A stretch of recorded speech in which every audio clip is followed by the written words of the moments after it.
Con ustedes, Jason GARBIS, Chief Product Officer de Appgate. Hola, Mexico. Welcome to IT Solutions Day 2021.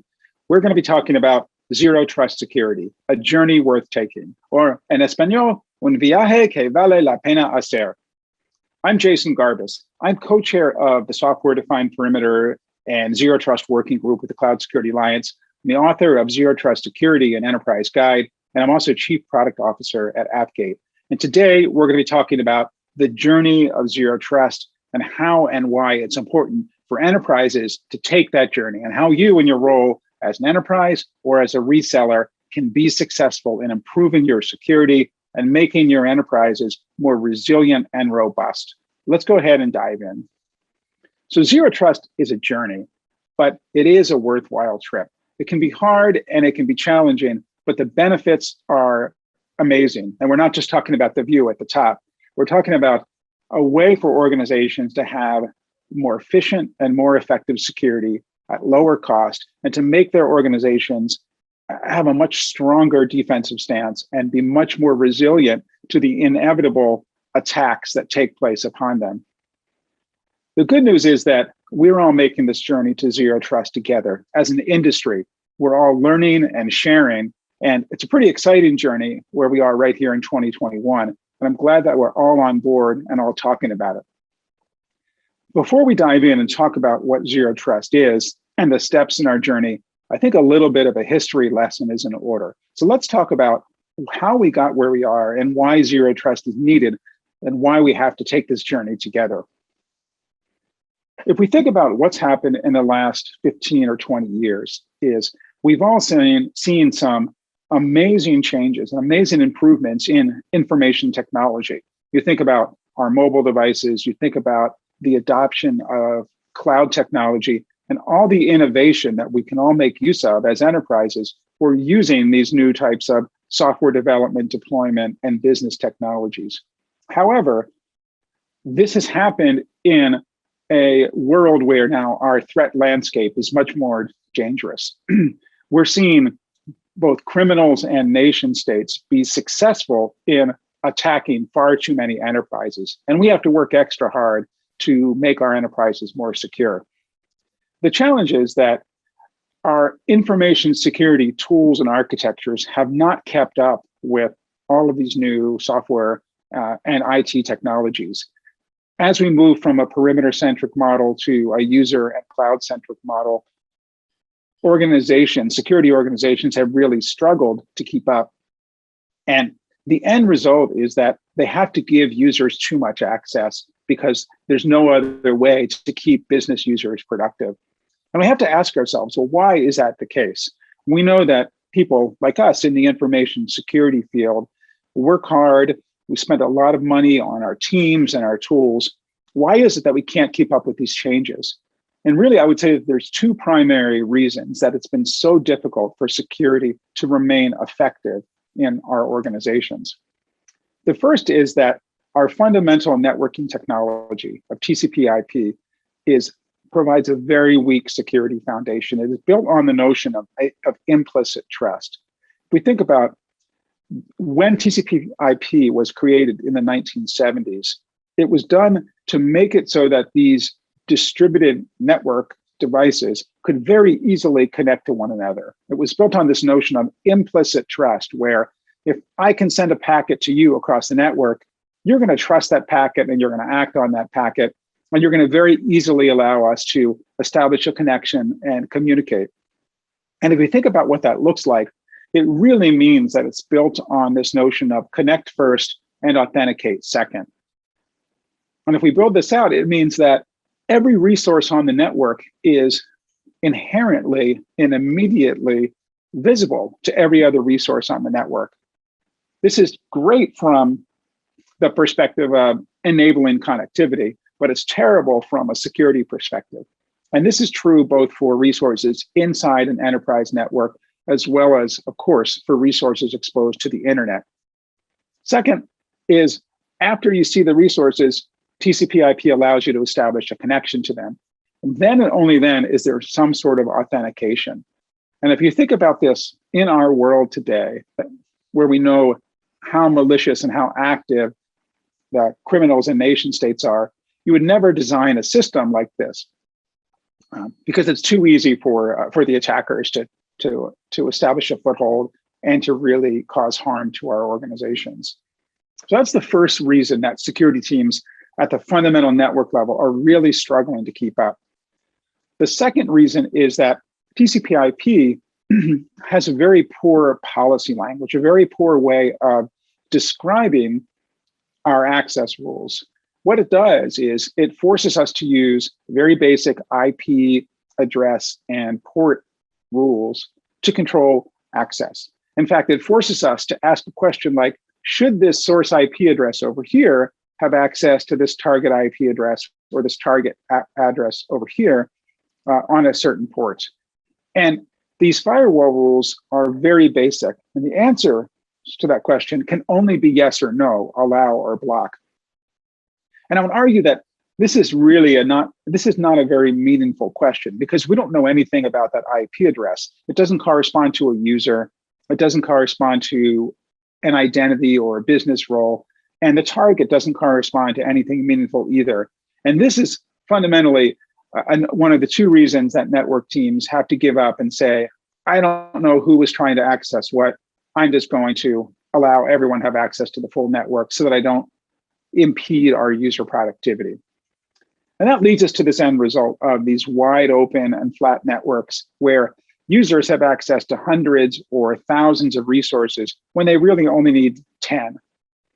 And network teams, as I said, they often give up and rely on application level authentication to protect access to the applications. And it has led to the very poor results of where we are today, where attackers obtain a foothold in a network through a single phishing email, then they get their malware running, and then they can do network reconnaissance and data exfiltration, where they can successfully deploy ransomware and encrypt hundreds or thousands of systems across a network. Those two fundamental weaknesses of TCP/IP have gotten us to this point. And we know there's a better way to do it, which is this idea of zero trust. What zero trust does is it compensates for the weaknesses in TCP/IP. And it takes this connect first, authenticate second approach and actually turns it upside down, right? It says we're going to require authentication first, and then and only then are we going to allow a network connection to occur. Which means now unauthorized users, unauthenticated attackers actually can't see anything on the network because they are not able to authenticate. Only authenticated users can actually form a network connection. And once they do, the principle of least privilege is applied, and they can only see a very small set of resources on the network, only those 10 resources that they need to be productive, not the hundreds or thousands of servers that exist across the network. That's the first way that zero trust helps. The second way is that zero trust enables a rich policy language. So instead of being forced to define firewall rules about IP addresses, now we can ask a really interesting question. Should Jim have access to our SAP server? Well, that's a really interesting question because we know a lot about Jim. Jim is perhaps an employee of a company. We know he's authenticated. We know a lot about him from an identity management perspective. We can look at his device. We also know a lot about our production SAP server. This is a pretty valuable server. We want to protect access to it. We want to make sure that maybe people use multi-factor authentication before they can access it. Those types of interesting questions are meaningful to not just a security team, but they're meaningful to a compliance and a governance team. They're also meaningful to the business owners. That's a much richer policy language to start to express access control rules. And I think the most interesting part is that the answer to this question isn't yes or no, but it depends. And what does it depend on? Well, it depends on a lot of really interesting attributes, such as what country is Jim connecting from? What project is Jim on? Is Jim's machine patched? What's happening on our network? Are we actually under attack, or is everything in a normal state? These types of things immediately allow us to have a much more interesting, a much richer and much more valuable policy language for controlling when and under which circumstances Jim is allowed to access our SAP production server. So if you take those two things together, preventing access for unauthorized users and having a rich and dynamic language for expressing policy, those two things really make up the essence of what we're trying to accomplish with Zero Trust security. So let's go ahead and define it. Zero Trust is a security philosophy and an approach. It's not an architecture, it's not a product, but it's this set of guiding principles. And this is from the United States National Institute for Standard and Technology, or NIST. The four core principles of Zero Trust are: first, all communication is secured regardless of network location. And what we mean by that is, it doesn't matter where the user is, and it doesn't matter where the target resource that they're accessing is. In all cases, the Zero Trust system is going to secure and control that access. And that really embraces today's world, where you have users who are working from home mostly, sometimes in the office, and they're accessing workloads or data that are in the office or in the data center or up in the cloud environment. Regardless of that, the Zero Trust system says that access needs to be secured. And how does it need to be secured? By dynamic policy. So the policy needs to utilize exactly the types of attributes that we talked about on the previous slide. What group is Jim in? What's the security posture of his device? What application is he trying to access, et cetera? The third principle is that authentication is required and authorization through evaluation of a policy is required before access is allowed. If you don't authenticate and if you're not authorized to access something, you're not going to get any sort of access at a network layer. You can't even send a network ping to access that application, because as we know, there are far too many applications that have known vulnerabilities where no authentication is required. There's far too many instances where attackers have been able to send a single malformed network packet, exploit a vulnerability on the server, and then be able to execute code or take advantage of the server and have a foothold in on the network. Finally, the last principle is that the enterprise needs to monitor and measure the overall integrity and security posture of all of these assets, both on the server side as well as on the user side. And that's why it's important to have a Zero Trust policy system that can look at the posture of a user's device and include that in the decision-making around whether a user should be able to access a given resource at a given point in time. Let's look at one more definition of Zero Trust. NIST states that Zero Trust is a set of cybersecurity paradigms that move defenses from static network-based perimeters to a focus on users, assets, and resources. And this really embraces the change that happened in our industry away from a traditional perimeter-centric network to today's world of resources and data running everywhere in the cloud, on co-location, and in different on-premises environments, as well as users being the center of the universe, accessing these resources from corporate devices, personal devices, and mobile phones. In May of this year, the President of the United States issued an executive order, and part of that executive order for US federal agencies was talking about Zero Trust. And here you can see he states that Zero Trust eliminates implicit trust in any one element, node, or service, and instead requires continuous verification through real-time information flow from multiple sources. So this is all about the dynamic policies and the ability to pull information from multiple infrastructure and security systems to make an informed and dynamic decision about access. Let's take a look at what that looks like pictorially. This diagram is also from the NIST special publication on Zero Trust architecture, and there's some really interesting parts of it.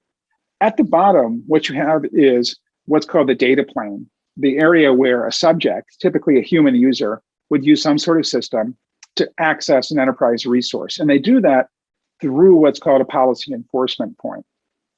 They can only get access to the resource through the policy enforcement point. And the policy enforcement point gets told by the policy decision point, or the PDP that sits above it, which users or which subjects should be allowed to access which resources. The policy decision point makes these decisions, but it can't do it on its own. In fact, you can see those 8 boxes on the left and the right-hand side. The policy decision point needs to take information from the existing enterprise and security infrastructure, such as a identity management system or a continuous diagnostics and mitigation system, or compliance or threat intelligence tools, or of course, security monitoring systems like SIMs.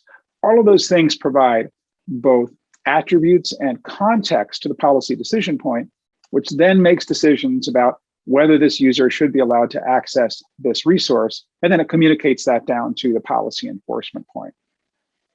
Let's take another look at a picture of how this might work in operation. So here you can see we have our user in the upper right, and that user authenticates through the policy decision point to the enterprise's identity management system. And then the policy decision point says, great, I know that this is Joe. He's authenticated to my SAML-based identity provider, and I'm going to look at Joe's device, and I'm going to look at other information from my security and IT infrastructure, like maybe a configuration management database, and then make some decisions about what access Joe should have across these policy enforcement points. And then I'm going to communicate that information across a control plane down to those policy enforcement points. So now those policy enforcement points, you can see, which sit across a very heterogeneous set of infrastructure elements. They sit in front of physical or virtual resources that might be running on-prem. They definitely sit in front of cloud-based resources, and that includes infrastructure, platform, and software as a service resources. They also sit in front of modern applications running on containerized workloads, as well as IoT devices. All of those elements have policy enforcement points that sit in front of them, and our user can only access those resources through those policy enforcement points. So this is the beauty of Zero Trust. You can see it doesn't matter where Joe, our user, is, and it doesn't matter where or what technology these policy enforcement points are protecting. All the access happens through a single policy model and a single enforcement model. Not only that, but the whole system itself is dynamic. Remember, what NIST is saying is that Zero Trust needs to work on a dynamic policy model. So the policy decision point is not only getting data or context from the enterprise systems, it's also getting events. So imagine that a SIM system detects some sort of anomalous behavior that's occurring from Joe's device. The SIM system can notify the Zero Trust system and say, Joe's device is showing aberrant behavior. You got to do something about that. And the policy decision point can then tell the policy enforcement points, stop Joe's network access and redirect him to the help desk, because we need our IT team to jump in and fix his device. We don't want him to access any enterprise resources anymore. That's a simple example of the interplay or the interconnection that can happen between a security element like a SIM and a Zero Trust system, which has the ability to enforce access control. That's an overview of Zero Trust. A little bit of background about why it's needed, a little bit of definition from the National Institute of Standards and Technology about what Zero Trust is, and a simple picture of how this might work. So let's ask a few questions here. So first is, what architecture can we use for Zero Trust? Because we've talked about Zero Trust principles, but we haven't talked about a specific architecture. So we really believe that an open architecture is the best approach. And in fact, we recommend the use of what's called the software-defined perimeter. This is an architecture that was created and published by the Cloud Security Alliance, which is a nonprofit industry consortium. And this architecture, which is freely available and open, is really built on 3 fundamental concepts. The first is that it's identity-centric. Like Zero Trust, it says that access control and the access rules needs to be tied to the identity of the user that is operating the device and that is attempting to access the resource. That's the right way of defining and describing which users should be allowed to access which resources. And it does so by connecting to an organization's directory service and identity management system. Second, the software-defined perimeter utilizes the same approach as Zero Trust of requiring authentication before a connection is allowed, in that users get no access until the policy decision point makes a decision and says, I know who this user is, and I know what they're going to get access to. And then they get a dedicated and individualized connection, something we call one-to-one connectivity for that user. And that, following the principle of zero trust, everything else on the network, all unauthorized resources, become invisible and inaccessible to the user. Finally, the software-defined perimeter really embraces today's environment of having distributed workloads and users who may be accessing those workloads from anywhere, defining a way for these policy enforcement points to sit in front of those workloads and enforce access regardless of what technology those workloads are using. And what SDP, or the software-defined perimeter, provides is a single unified security platform for all users. And the end result is that it simplifies security, it simplifies operation, and it also improves the user experience. So let's dive in and talk about how the SDP architecture actually works. SDP starts with three main concepts. The first is a client. Typically, this is a user's access through a piece of client software that runs on their device. Many SDP implementations do also have a clientless model, but we're going to talk about the client model here for simplicity. There are two main elements of the infrastructure: the controller and the gateway. And those SDP components correspond to the policy decision point and the policy enforcement point of zero trust. Because the user can be anywhere in the world when they're accessing this, of course, the controller and the gateway need to be accessible to them across the internet. But the first principle of zero trust is to minimize the attack surface and to hide these elements from unauthorized users. So SDP utilizes a simple form of cryptography called single packet authorization and makes it so that controller and the gateway are actually invisible to unauthorized users. If a malicious actor attempts to connect to these systems, they will be unable to do so. They can't even ping those systems because it won't respond to ICMP pings.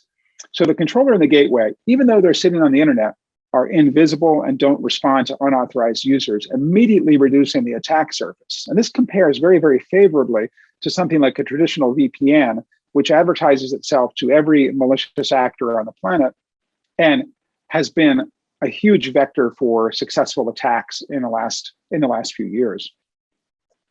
With SDP, only authorized users who have the appropriate cryptographic key are able to connect. And if you think about how this works, the client will take that cryptographic key, utilize it to generate a temporary one-time password, and send that through a single network packet to the controller. The controller will validate that and say, great, this end user's device has the cryptographic key. I'm going to now allow it to establish a network connection to me, a TLS connection. And after it does that, then it actually validates the user and authenticates the user against the enterprise identity provider. So if you think, even this first step has multiple layers of security associated with it that's much, much better than something like a traditional VPN. The controller then, after it authenticates the user, takes on its role as the policy decision point and evaluates the set of enterprise policies, utilizing the users and their device and the identity context to make decisions about what resources the user should be allowed to access. It then takes that information, packages it up in what we call a live entitlement, and sends that piece of data down to the client software. The client software then takes that and goes through a similar step of using single packet authorization and establishing a mutual TLS connection to one of the gateways in that enterprise system. The gateway then looks at those live entitlements and says, great, I know who this user is, and I know that they need to access this application here. So I'm going to allow network traffic to proceed from the user's device through the gateway to the target application. The other applications that sit behind the gateway, guess what? They're invisible and inaccessible to the user because the gateway, as a zero trust policy enforcement point, will not allow traffic to them. If things change, which of course they do all the time, then the user's access will actually change. The gateway will recognize it or be told about it by the controller, and then make some changes to what the user is allowed to get access to. And maybe this is based on a workload being promoted from development to production. Or maybe it's based on some change in the user's profile, such as their antivirus software all of a sudden stops working. This is a very simple example of how the SDP architecture works, but it's also a really powerful example because it demonstrates the fundamental security of the SDP architecture by cloaking the controller and the gateway. It shows how the dynamic policy model utilizes device and identity context, and it shows the dynamic nature of the policies that the gateway can then enforce for the end users and the enterprise. So we think about an example of what a typical day might look like. Let's start early in the morning when Sally, who's our director of finance, wakes up and she gets her morning coffee and she turns on her laptop and starts working. Her organization has deployed Zero Trust. So the Zero Trust client launches. It validates her device posture by looking for an enterprise issued certificate. And it authenticates using the process we just talked about through a controller, and then through a gateway, Sally's able to access a cloud-based email server. Because she's working from home, she's prompted for multi-factor authentication, which she does. And she also accesses some work presentations that are hosted in the corporate headquarters, so she can get the latest versions. Sadly, Sally, maybe because she hasn't had enough coffee, clicks on a phishing email and gets some malware installed on her device. She doesn't know that, but it's sitting there. After her morning coffee, Sally gets in her car. She goes to the office and connects to the corporate LAN. On the network, the Zero Trust system says, oh, guess what? She's on the corporate network, so we're going to let her access these internal resources. Unfortunately, the malware also detects that it's now on a corporate network, and it wakes up, and the malware tries to perform a port scan across the network. Because the Zero Trust system is enforcing this, two things happen. First of all, the principle of least privilege prevents the malware from actually doing any of these port scans. Sally only has access to 10 applications on her network, and the malware can't access anything else. Second, the Zero Trust system can detect the malware's attempt to do the port scan, which it does, and then it notifies the security infrastructure, notifies the security operations center about this. The Zero Trust system immediately can respond when the SOC analyst, for example, says, yep, this is a real problem. I'm going to quarantine Sally's device. So the Zero Trust system can then quarantine Sally's device by taking it off the network and restricting her access so she can only access the help desk and issue a ticket. It can even send her a text message or have someone in IT call her to say, Sally, I'm sorry to tell you, you have some malware on your device and we quarantined you on the network. Now, of course, what happens is the organization needs to fix Sally's device. She's an important employee.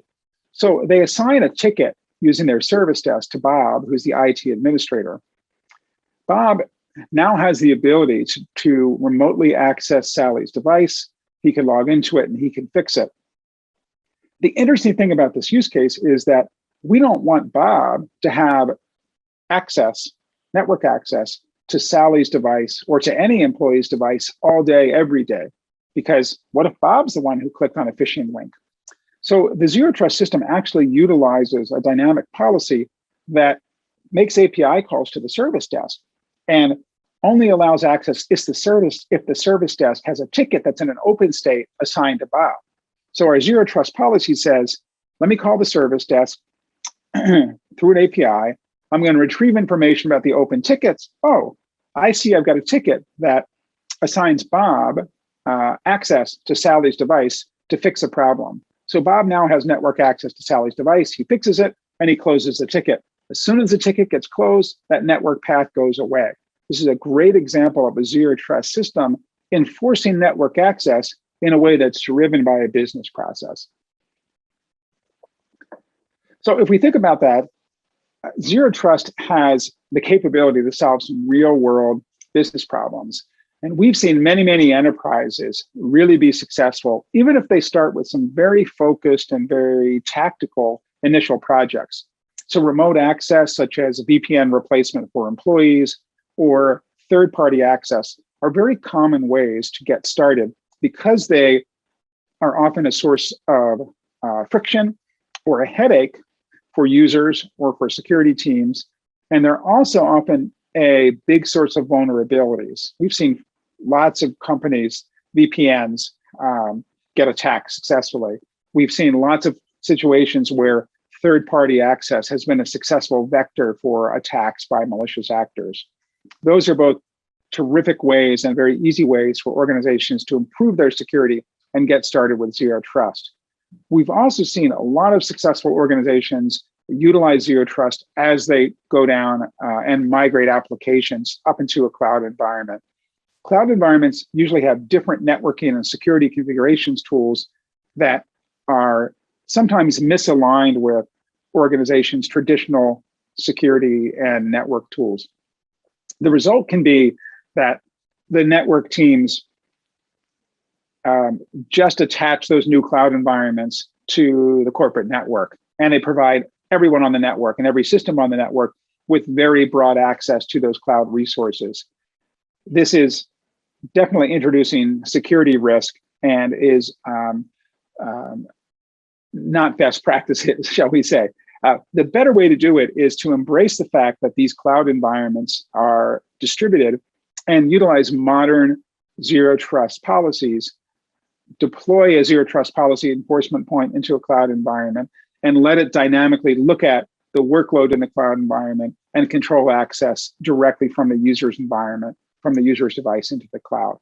And finally, DevOps is a modern and proven way of delivering software at a very high rate of speed, which can provide tremendous business benefits. We've seen many, many enterprises that are using that also embrace Zero Trust because the DevOps environment itself is very dynamic.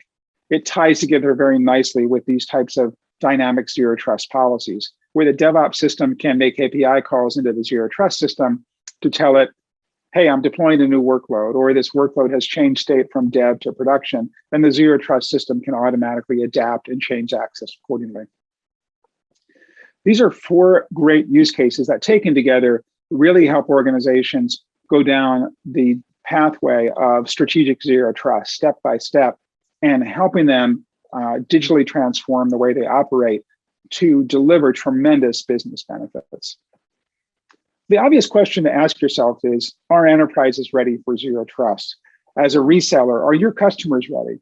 As an enterprise, are you ready for Zero Trust? And we would say wholeheartedly, see, they are definitely ready. And we've seen a tremendous amount of adoption in the industry. There's a lot of activity going on, both in the public sector and the private sector. This is happening in the United States and Mexico, in Latin America, and around the world. But let's look at some data around this. This is data from a recent survey from the 451 group, which is part of S&P Global. And this first chart is showing, as asking the question, what is your organization state of implementing these information security technologies? And what's interesting about this, up at the top of the list, guess what's there? Your traditional technologies, firewalls and email security and IDS, IPS. Guess what? Everyone already has those things and they're in place. And we know that they're necessary, but they haven't been very effective given all the changes that we've talked about. What's at the bottom of the list? Zero Trust. And what's interesting about that is this means that not many people have adopted it yet. So it's really early stage in terms of adoption. The counterpoint to this is the next slide, which I think is really interesting, which is asking, what is your plan for these information technologies? And you can see what's at the top of the list is Zero Trust.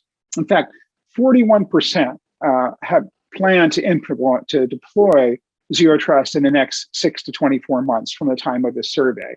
What does that mean? That means these enterprises have budgets and projects and buying initiatives, and they're interested in learning more, and they're interested in validating Zero Trust either through a proof of concept or some sort of pilot project inside their organization. So this is where everyone is focused their technologies. This is where everyone is focused their efforts right now in terms of security. It's all about Zero Trust. And look what's at the bottom, firewalls. No one's really interested in deploying new firewalls because they know that they're not that interesting and they don't solve the problems that we're facing today. So from a technology and a security perspective, I hope that I've demonstrated for you why we need zero trust, how exciting and how effective it can be, and that organizations are using it. But let's talk about how to justify this and ask the question, what are the business benefits of zero trust? At Appgate, we recently conducted a survey with an independent analyst firm named the Mertes Research. And this survey was among our customer base to try to demonstrate and quantify how our solution, Appgate SDP, has helped them. Now, Appgate SDP implements the SDP architecture to help these organizations that adopt zero trust. But I think it's representative, and we'll see more data in a second. I think it's representative of how enterprises are viewing zero trust in general. So what we see in our first, that 100% of the respondents found that the use of Appgate SDP accelerated their digital transformation.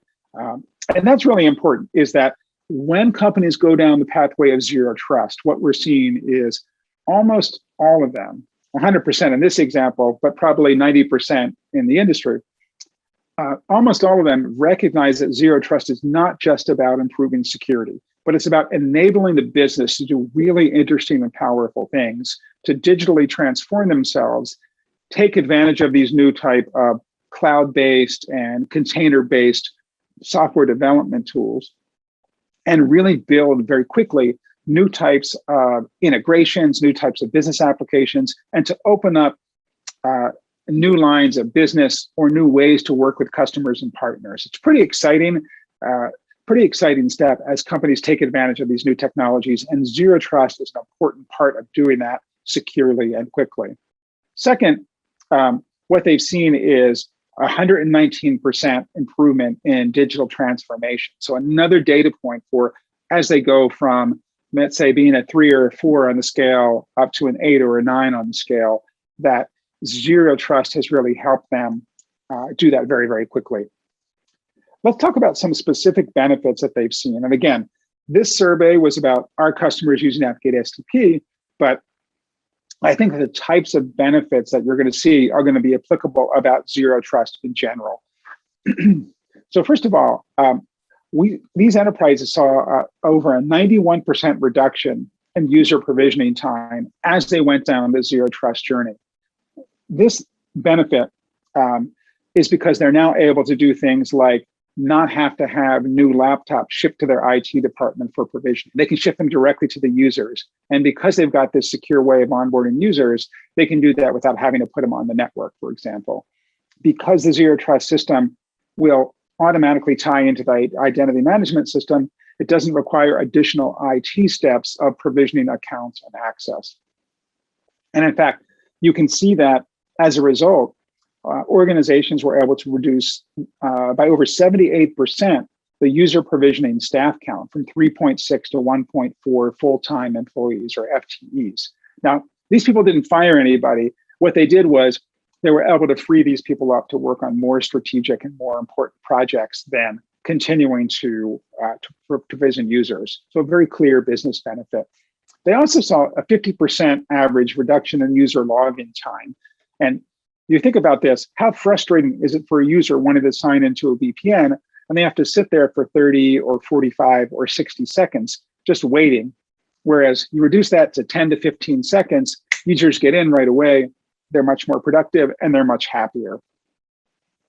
They also saw a 66+% reduction in help desk tickets related to access. And this is huge. Think about how much time your help desk and your end users spend trying to solve problems. These organizations saw, on average, 66% reduction in access-related help desk tickets, a huge benefit and a huge improvement to productivity. Likewise, 50% reduction in access-related security tickets. So both trouble tickets and security tickets were reduced significantly. And then finally, the zero trust system and the architecture provides much more scalability and performance than traditional VPNs. So these organizations saw a 50% improvement in the number of users that the same infrastructure was able to support. So I hope that I've made it clear now that not only are enterprises, if you're a reseller, your customers, and if you're enterprise, your peers are looking at and prioritizing and starting Zero Trust, and that not only are there security benefits, but there's very clear and demonstrable business benefits as well. So in terms of next steps, I definitely recommend taking a look at a few open and freely available documents as you go down the process of learning about Zero Trust. So first of all, the US National Institute for Standards and Technology issued a very readable document on Zero Trust architecture. This is called Special Publication 800-207, and it's freely available on the internet. Second, the Cloud Security Alliance has a number of documents. The one I'm showing here is the Software-Defined Perimeter Architecture Guide, but there are other documents such as the SDP specification itself and a white paper on SDP and Zero Trust.